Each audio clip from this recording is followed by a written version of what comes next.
Oke, kita lanjutkan. Tadi sudah, sekarang mulai ya menyehatkan jiwa. Kita awali dari beberapa gangguan jiwa. Yang pertama, biar tidak lupa, kita awali dari gangguan jiwa karena humor-humor tadi, cairan-cairan tadi tidak seimbang. Jangan lupa, seorang sanguinis yang tadi dominan darahnya itu kalau ekstrim bisa memunculkan pribadi yang hiperaktif, impulsif, dan mania. Jadi wajar saja ada orang ekstrovert, tapi kalau bablas tidak terkendali, ini kan dominan darah yang sifatnya panas tadi, dia akan hiperimpulsif, ngamuan, mania. Makanya dalam bahasa Indonesia kan ada istilah darah muda, darah panas. Itu sebenarnya arahnya ke sini. Karena memang aspek darah itu unsur panas. Jadi kalau kalian merasa, Pak saya kok ngamuan ya Pak, saya kok tidak bisa diam ya Pak saya, ya harus hati-hati, harus siap-siap untuk ngerem. Karena kalau tidak, ya ketemunya itu hiperaktif, impulsif, dan mania.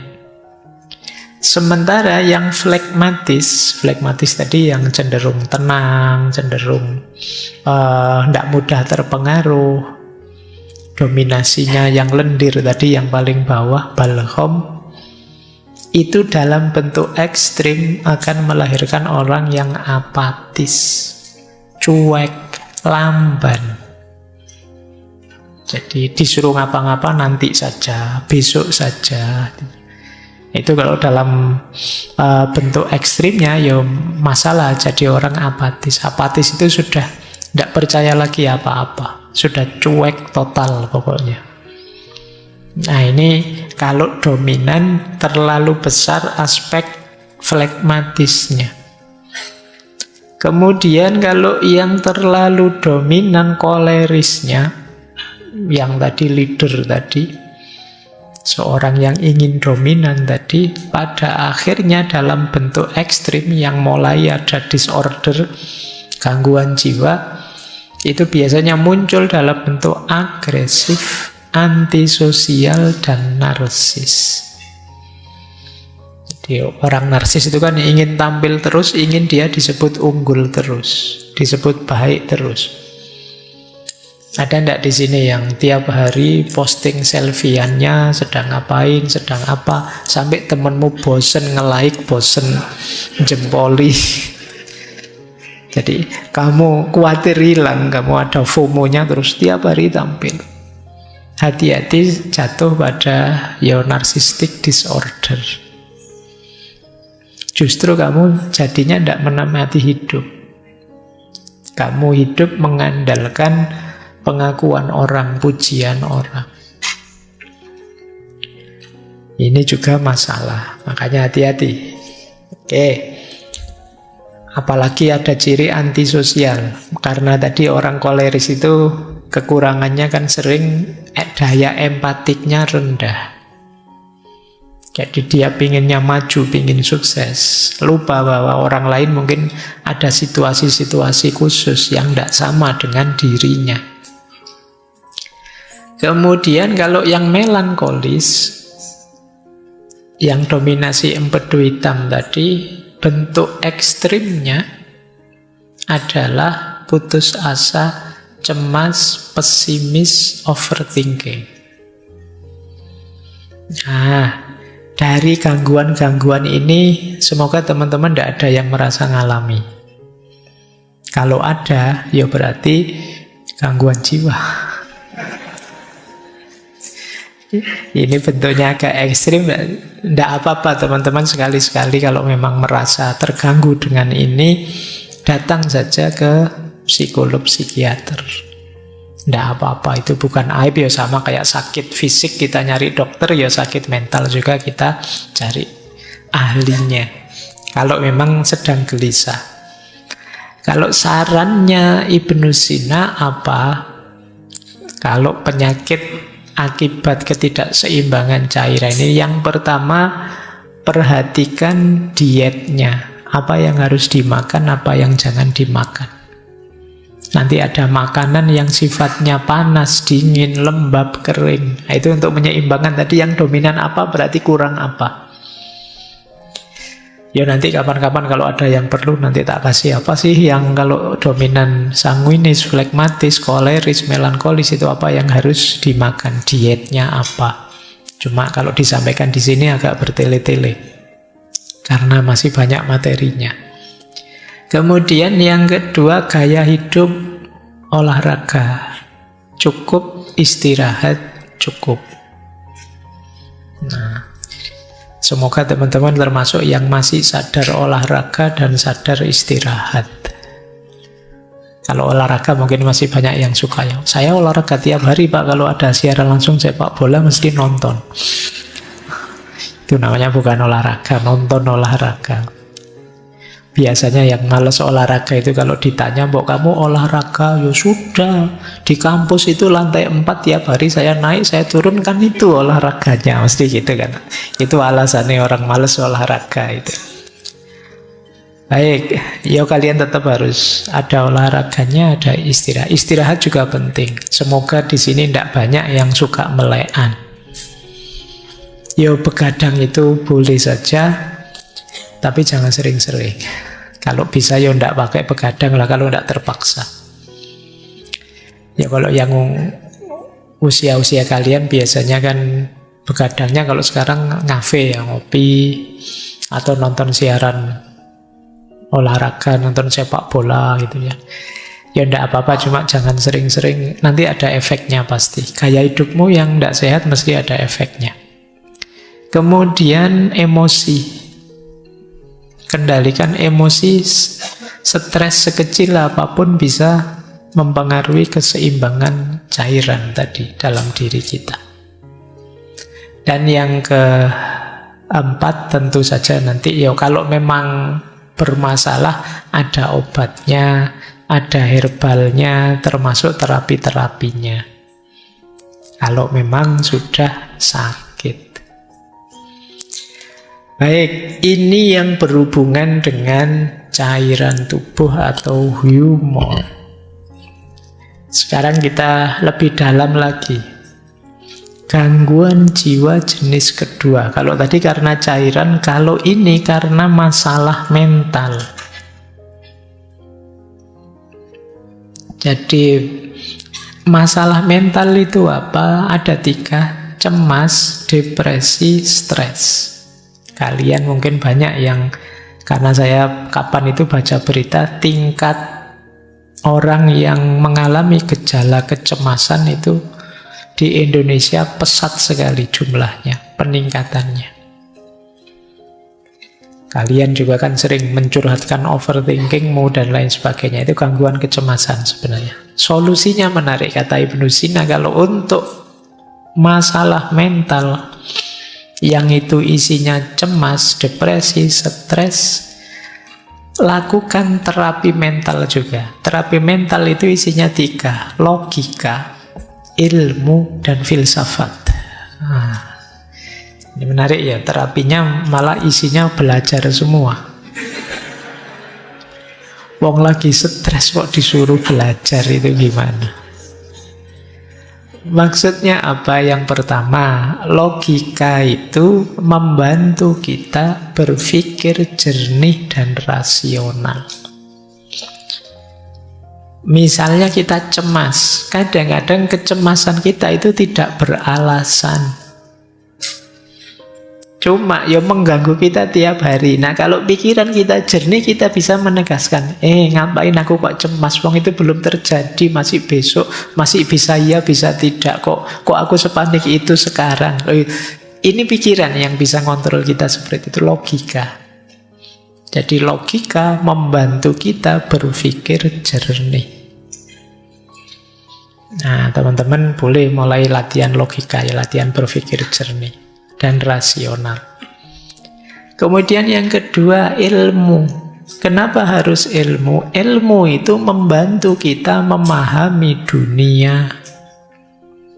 Seringkali yang membuat kita stres, depresi, cemas, itu kan situasi-situasi di sekeliling kita yang kita tidak paham.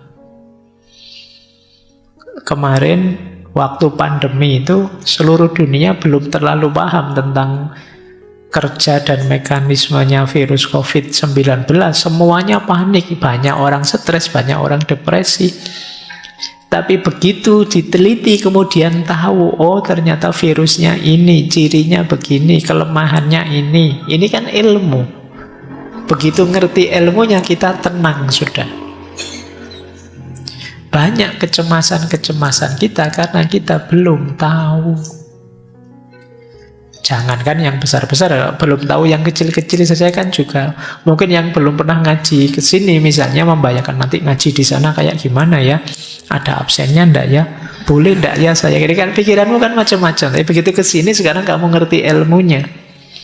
Nanti datang lagi kamu sudah ngatur strategi. Oh situasinya kayak gitu, saya datangnya belakangan saja, nanti duduknya di pojok sana, kamu bisa ngatur. Lebih tenang. Maka kuncinya orang stres yang kedua itu ilmu. Ya tadi kalian misalnya belum ngerti tentang teori-teori carian humor dan lain sebagainya tadi, sekarang ngerti. Oh saya ini kok marah-marah ini urusan darah ini yang panas ini. Berarti jangan makan ini dulu, jangan ini dulu biar nggak tambah ngamuan. Ini sekarang kita ngerti ilmunya. Yang ketiga filsafat. Apa manfaatnya filsafat? Filsafat itu memberi kita kerangka makna hidup. Menunjukkan kita tujuan ideal hidup. Dan ini menenangkan. Banyak orang yang hidupnya tidak punya tujuan, tidak punya idealisme dan lain sebagainya, sehingga ngambang, sehingga mudah stres. Orang itu kalau punya tujuan hidup, punya visi, punya makna hidup, mungkin mengalami kegagalan-kegagalan kecil bagi dia biasa. Yang penting tetap lanjut menuju cita-cita besarnya. Dan cita-cita besar ideal itu ya kita menempuhnya lewat jalur filsafat. Saya sering bilang filsafat itu salah satu jalan untuk kita menseriusi hidup. Jadi selama ini mungkin kita autopilot saja. Bahkan kalian mungkin kuliah sudah semester akhir juga masih belum punya cita-cita, belum punya tujuan. Kalau ditanya hidupmu mau kamu bawa kemana? Kamu ingin hidup yang seperti apa? Belum tahu Pak, belum mikir ke sana. Bahkan jurusan ini saya kira saya juga salah ngambilnya. Kamu bisa begitu. Kamu bisa sampai dewasa tidak punya orientasi, tidak punya tujuan. Nah, filsafat membantu kita menemukan itu. Jadi menarik, kalau itu gangguan mental sifatnya, masalah-masalah mental seperti cemas, depresi, takut, solusinya 3. Logika, ilmu, dan filsafat. Nah, makanya kemarin kita ngaji terus yang jadi buku itu judulnya Menjaga Kewarasan. Kita belajar filsafat itu bagian dari menseriusi hidup biar kita tetap waras. Karena waras versi kita itu kamu cari di ChatGPT juga tidak ada. Seandainya ada juga tidak mesti cocok. Karena yang tahu hidup kita itu diri kita. Jadi coba kamu tanya ya di GPT, wahai ChatGPT, tolong bantu saya biar saya bahagia bagaimana ya. Dia mesti ngomong macam-macam tapi tidak mesti cocok dengan kita. Karena yang tahu diri kita itu kita sendiri.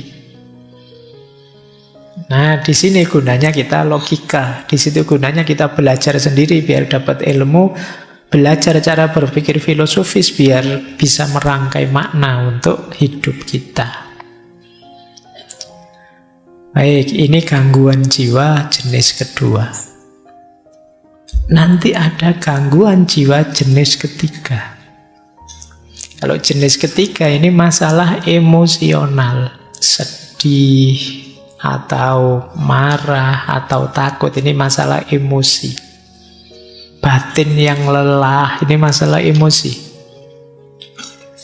Nah, kalau masalah emosi, menurut Ibnu Sina, solusinya adalah terapi emosional.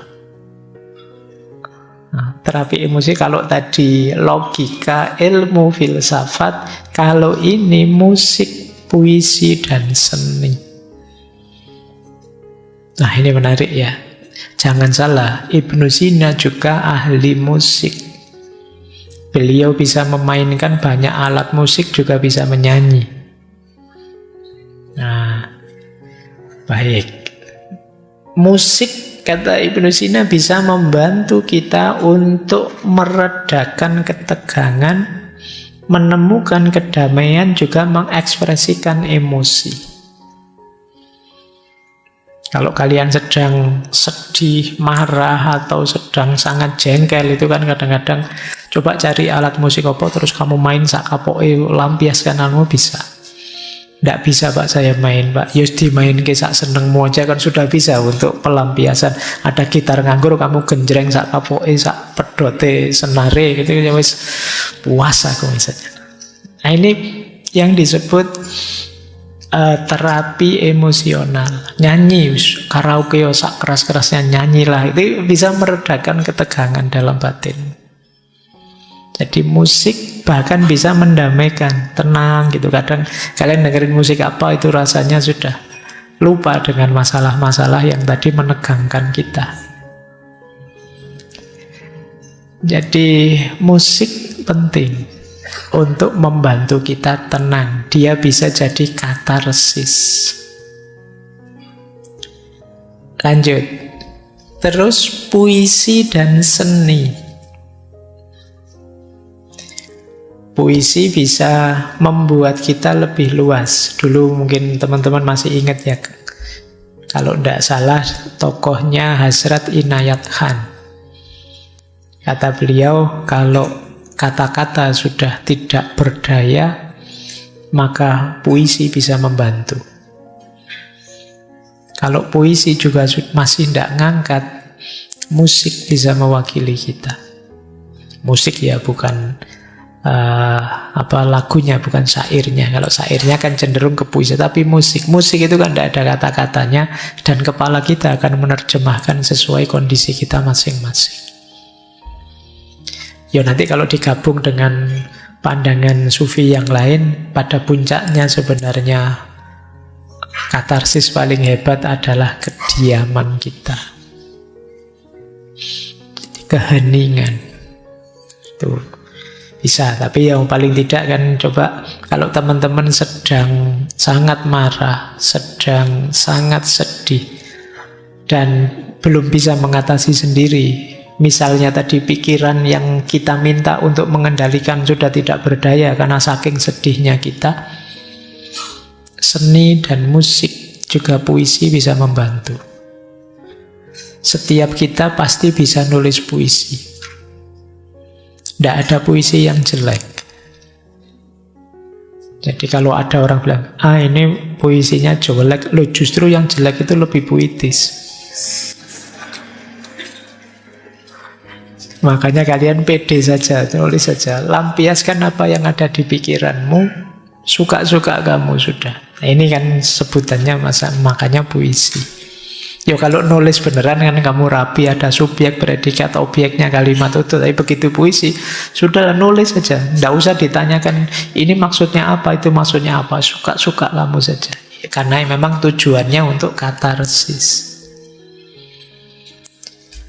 Baik, jadi kalau teman-teman mengalami gangguan jiwa jenis ketiga ini, musik, puisi, seni bisa membantu. Lanjut. Sekarang gangguan jiwa tipe keempat. Ini gangguan jiwa karena masalah spiritual. Ini harusnya agak panjang ya. Ketika kita merasa kehilangan makna hidup, kita merasa jauh dari Tuhan. Nah, kata Ibnu Sina, ambil terapi jenis spiritual. Terapi spiritual itu komponennya 3. Doa, zikir, dan meditasi.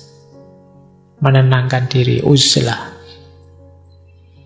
Doa bisa membantu kita menemukan kedamaian batin. Zikir bisa membantu kita fokus pada hal-hal yang positif. Meditasi bisa membantu kita menenangkan pikiran dan tubuh. Jadi jangan lupa Ibnu Sina itu pikirannya lengkap. Nanti kitab-kitabnya belakangan juga tidak hanya filsafat, tapi corak tasawuf, corak mistiknya juga kuat. Beliau juga menulis misalnya falsafah masyrikiyah, filsafat timur. Beliau juga punya cerita-cerita seperti Hai bin Yaqdhan. Hai bin Yaqdhan itu yang lebih nulis cerita itu dulu ya Ibnu Sina, meskipun nanti nama tokohnya diambil oleh Ibnu Tufel untuk menulis cerita yang sama tapi dengan plot yang berbeda. Ada banyak cerita-cerita spiritual yang ditulis oleh Ibnu Sina karena beliau juga concern dengan masalah-masalah spiritual. Bahkan di falsafah masyrik itu ya beliau melihat bahwa manusia itu ada secara spiritual, ada tipe abid, ada tipe zahid, ada tipe arif. Abid itu orang yang menghidupkan spiritualitasnya lewat jalur ibadah. Rajin sholat, rajin puasa, sedekah, dan lain sebagainya, tipe abid. Ada tipe zahid.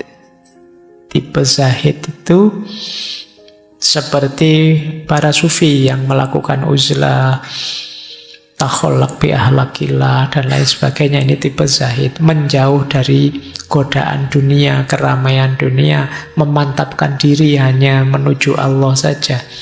Ini namanya tipe zahid.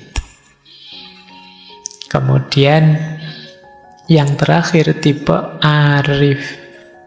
Tipe arif itu orang yang sudah mengalami pencerahan, orang yang sudah kasyaf, sudah ma'rifat, sudah ngerti hakikat segala sesuatu. Ini tipe arif. Ada abid, ada zahid, ada arif. Kalau kalian tipe apa? Abid kah? Sholatnya masih bolong-bolong, Pak. Tidak berani bilang abid. Zahid, apalagi, Pak. Arif, sangsoyo. Tapi ini jalur-jalur untuk menghidupkan spiritualitas kita. Nanti orang yang menempuh jalur ini ingin menghidupkan spiritual, namanya adalah murid. Murid itu ya secara letterlek kan orang yang menginginkan. Tentu saja murid nanti dituntun oleh mursyid. Orang yang menuntun, menunjukkan. Jadi baik, masalah spiritual, orang menyebutnya hari ini ada istilah krisis spiritual. Krisis spiritual itu tidak sekedar lupa Tuhan, tapi orang merasa kosong, merasa hampa, hilang makna. Mungkin kalian sering bertanya pada dirimu, hidup kok seperti ini ya? Apa gunanya aku hidup? Apa pentingnya sih aku hadir di dunia ini? Ini krisis-krisis spiritual. Jadi, apa makna diriku? Apa makna kehadiranku? Siapa sih aku ini? Aku dulu tidak minta kok dihadirkan sekarang. Itu kalau kalian lelah dengan hidupmu sampai selevel itu, kalian sedang mengalami krisis spiritual. Kalian merasa tidak bernilai, tidak bermakna. Krisis spiritual itu biasanya diawali dari, tadi sudah sedikit saya sebut, kalian lupa tujuan.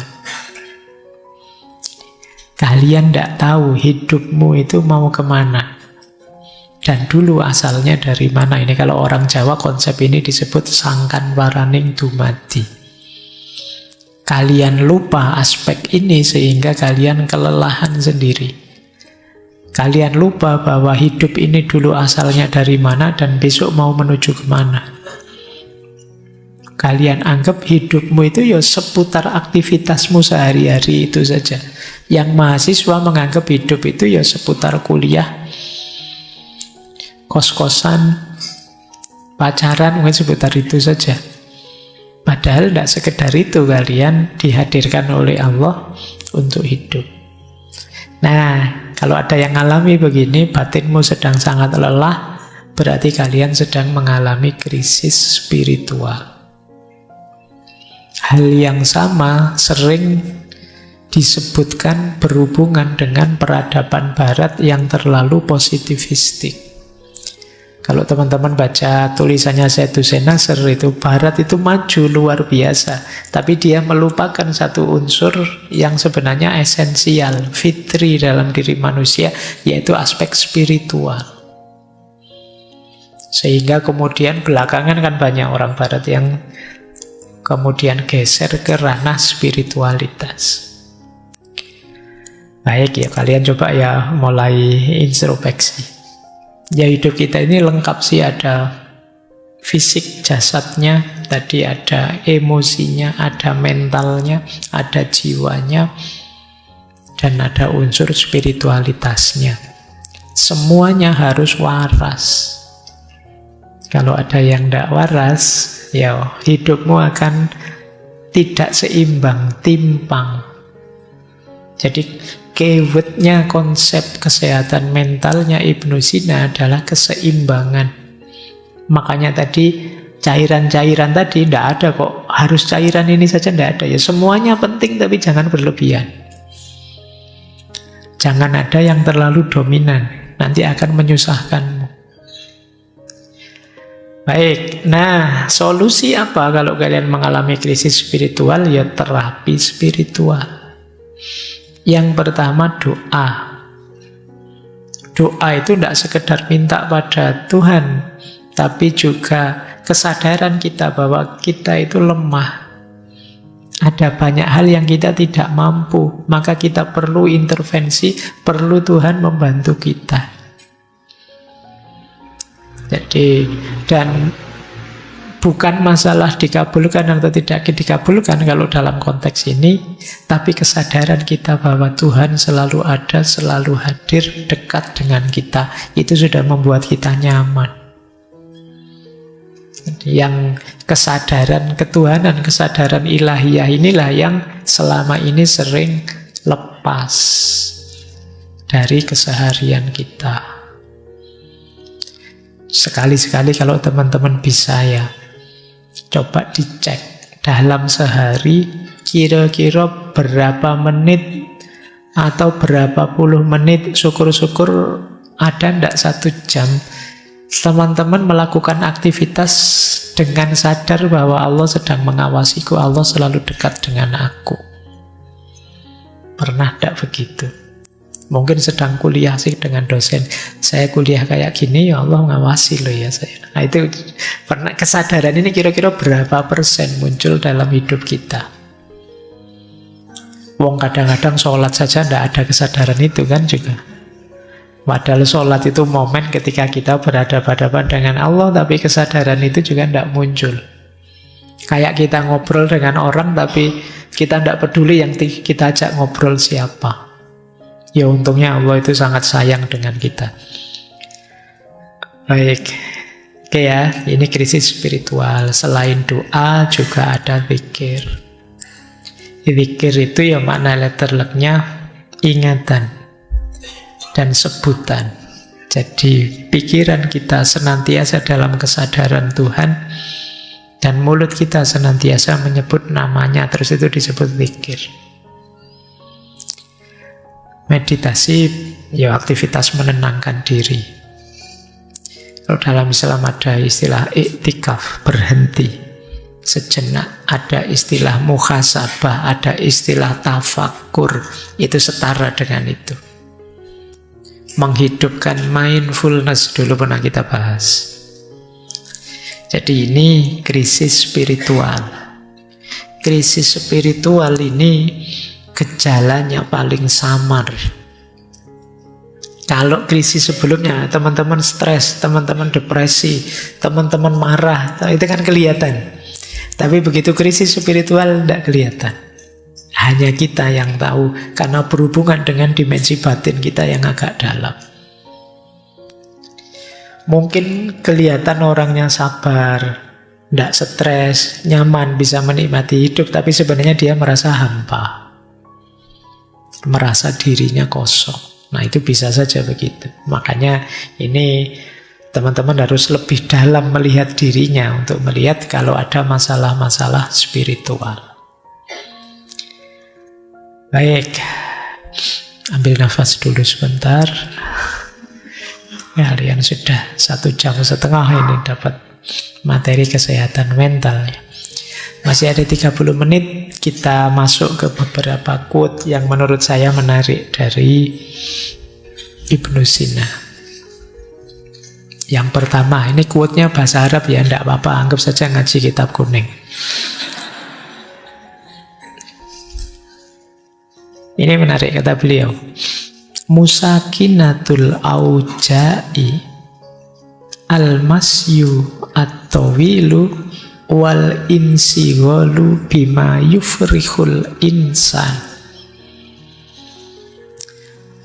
Musakinatul auja itu pereda nyeri. Itu mungkin bahasa Arabnya apa? Paracetamol. Ya, itu musakinatul auja. Pereda nyeri itu apa? Al-masyu at-tawilu, jalan-jalan. At-tawilu yang jauh. Healing. Bahasamu hari ini healing. Ya biasa, kalau kamu sedang pusing terus teman mengejak, jalan-jalan yuk, tak traktir, langsung sembuh mesti pusing. Jadi al-masyu at-tawilu. Tapi yang menarik yang kedua, wal insighalu bima yufrihul insan. Dan menyibukkan diri dengan hal-hal yang membahagiakan orang lain. Itu bisa menghilangkan nyeri. Kalian mungkin tadi mengalami krisis-krisis jiwa, krisis mental, stres, depresi, bingung, marah, cemas, dan lain sebagainya. Coba kalian hilangkan dengan cara apa? Sibuklah berkontribusi untuk orang lain. Kecemasanmu, rasa depresimu mungkin banyak terkikis. Karena secara sekaligus ketika kamu berbuat baik pada orang lain, sebenarnya kalian sedang menegaskan dirimu bahwa ternyata aku ini penting juga ya. Ternyata aku ini ada gunanya juga ya. Ternyata aku ini meaningful juga dalam hidup ini. Itu menggembirakan.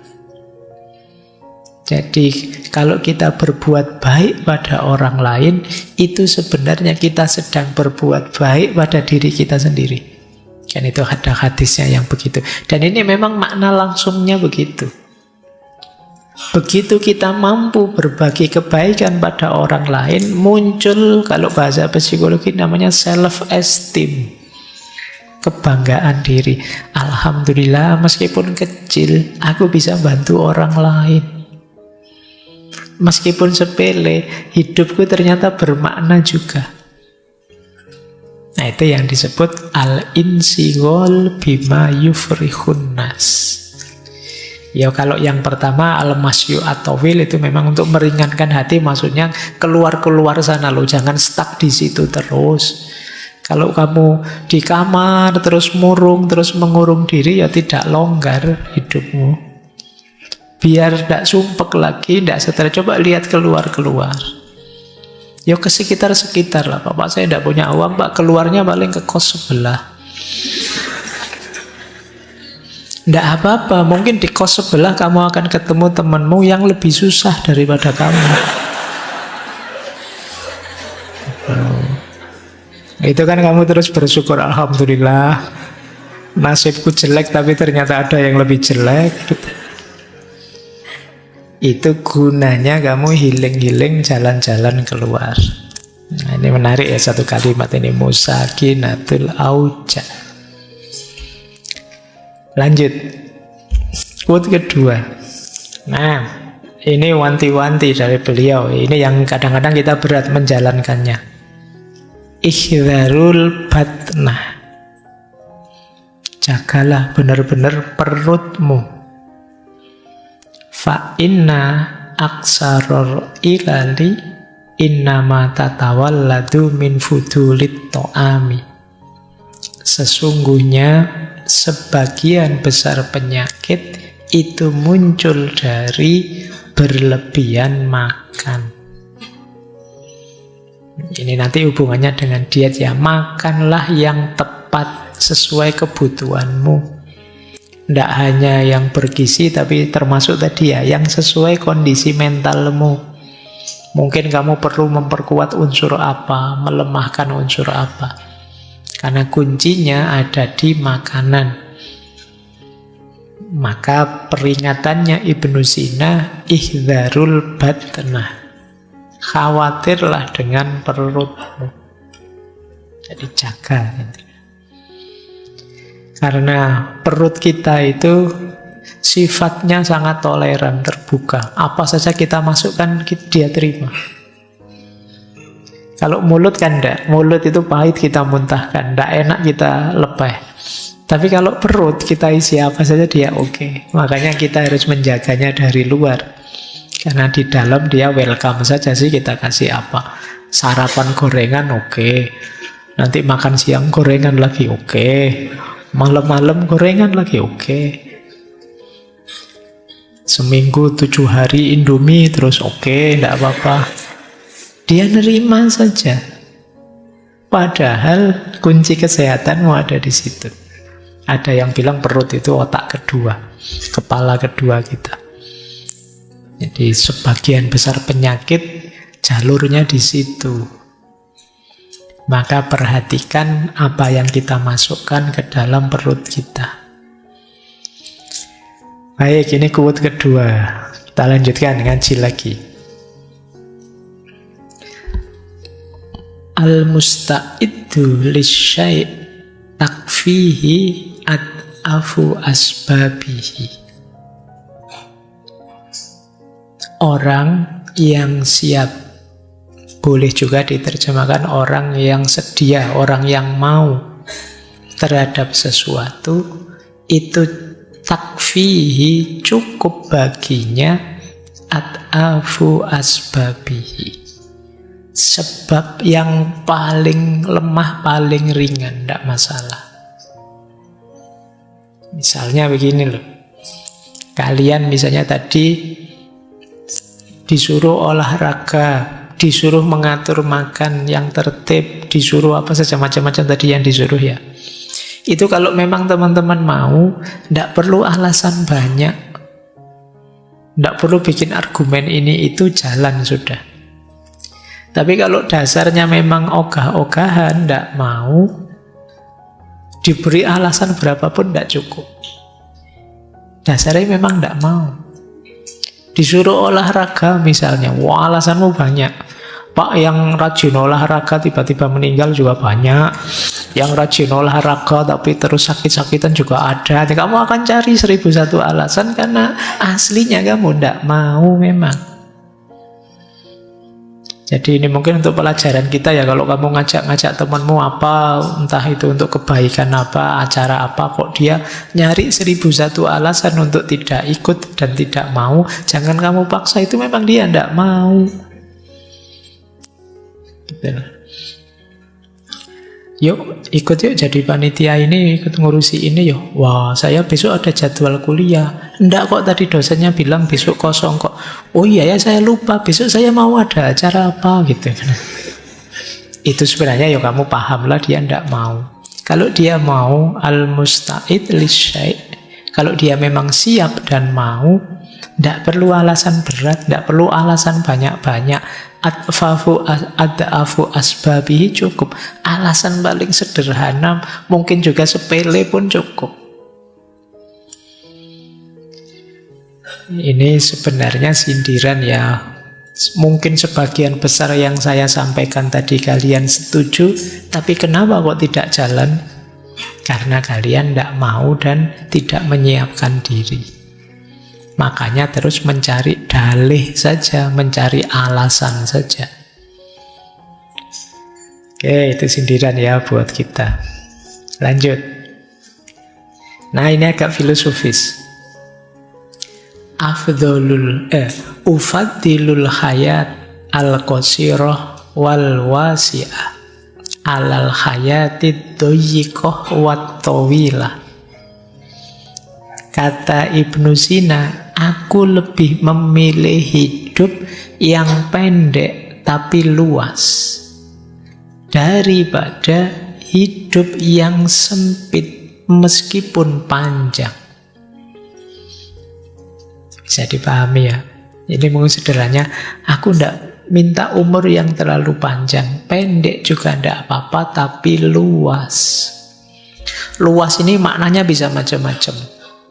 Makna pertama luas itu kamu ngalami macam-macam, mengeksplorasi apa saja sesuai yang kamu inginkan. Jadi umur saya sih tidak panjang, tapi saya ngerti mana-mana dan ngerti apa-apa, ngerti macam-macam. Ini daripada umur panjang yuk tidak ngerti mana-mana, hidupnya itu terus begitu, terus tidak ada perkembangan, tidak ada perubahan. Itu namanya al-hayat ad-doyikoh, hidup yang sempit. Yo kalau bisa memang al-hayat al-wasi'ah wat tawilah, cuma kan itu karepmu. Kalau disuruh milih, kata Ibnu Sina, ya ndak apa-apalah, ndak terlalu panjang usia, tapi luas. Luas juga bisa kalian artikan kebermaknaan hidup. Jadi meskipun usiaku ndak terlalu panjang, aku bisa memberi banyak manfaat ke orang yang sangat banyak, sangat luas. Nah, jadi itu lebih aku pilih daripada usiaku panjang tidak ada gunanya. Nah, ini yang jadi idealnya Ibnu Sina. Makanya beliau sepanjang hidupnya sibuk sekali berkarya, mengeksplor kemana-mana. Biar apa? Dia bisa luas, memberi tambah banyak, mengeksplor lebih banyak. Jadi di usia yang tidak terlalu panjang beliau bisa kemudian menulis 450, anggap saja usia beliau berapalah, misalnya 50-an tahun. Kalau 450 itu ya lumayan, setahun itu bisa berapa? 8 lebih buku. Itu pun kalau sejak umur setahun sudah nulis buku ya. Nggak mungkin juga ya, mesti nulisnya umur 20-an tahun. Intinya kita nggak ada apa-apanya, wis gitu aja ya. Dan yang beliau sampaikan ini ya memang nek basa Jawa ini sumbut. Memang beliau orang besar dengan karya-karya besar, manfaatnya sampai hari ini kita rasakan. Terakhir, ini tiba-tiba saya tertarik membawa ini. Mungkin tidak relate dengan tema sebelumnya, tapi mungkin menarik untuk bahan renungan teman-teman ya. Bulina biqaumin yadhunnuna annallaha lam yahdi siwahu. Bulina ini dari akar kata balak, musibah. Bully, mungkin istilah bullying itu dari bahasa Arab mungkin ya. Bulina itu kita diberi musibah dengan orang-orang yang menganggap bahwa Allah tidak memberi hidayah kecuali pada kelompok mereka. Jadi, maksudnya apa? Ini zamannya Ibnu Sina ya. Beliau menganggap banyak orang yang merasa dirinya dan kelompoknya lah yang paling benar. Kemudian kelompok yang merasa paling benar ini melakukan kezoliman pada kelompok yang mereka anggap salah. Itulah maka beliau pakai kalimat bulina. Kita diberi musibah dengan orang-orang seperti ini.